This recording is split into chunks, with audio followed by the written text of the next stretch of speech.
Zimbabwe pane anoitwa Gift Siziba Ostallos anova iye aimbova deputy spokesperson webato triple C, aimbova MP zvekare pelandaba and stuff. Iko zvine zvamenhu vari kungoitawo zvepolitics, angova mapolitician. Since politics dziri kuitwa muZimbabwe nomu dzisiri kunzwisisika kuti dziri kubva nekupi zichienda nekupi.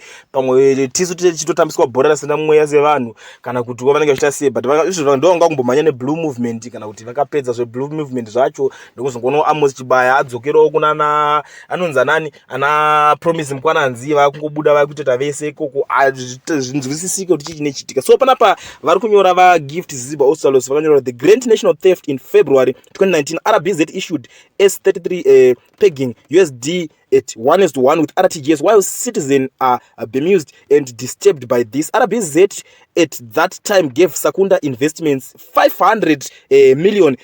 Century report revealed this was over the sale of a treasury bill valued at only 48 million by converting RTGS US dollar. Tagwirei profited 450 million from this one transaction. Backdoor policy pronouncements offer the regime in Harare looting opportunities depending our debt crisis and social welfare funding gaps. #ZANU-PF must go. Ndo mashoko anyorwa na vaGift Siziba Ostallos. Varitaura panapa kuti vakomana muri kutikwadza panyaya dzenyu pari dzikuzodzi what is what chi. Because nyaya yacho kuti vasumudze nyaya kwakuya imwe mari futi nyowani. So mari inyowani inoona uya futi chinzi 1:1. So arikutaura zvinhu zvakaitika is the previous experience kuti kumashuro uko makazotirowa 10 note zvinova zvinhu zvokuti zvakasara zvichisqueeze vanhu but zvichibenefitisa vamwe because vamwe vanozorowa mabackdoor skillful avo vanenge vachirowa. Ndo nyaya iri kutaurwa navaGift Siziba Ostallos panapa kuti skiri renyu ramukuita rinoti vhiringidza imimi nevanhu venyu vemanhingirikini. In other words vari kuto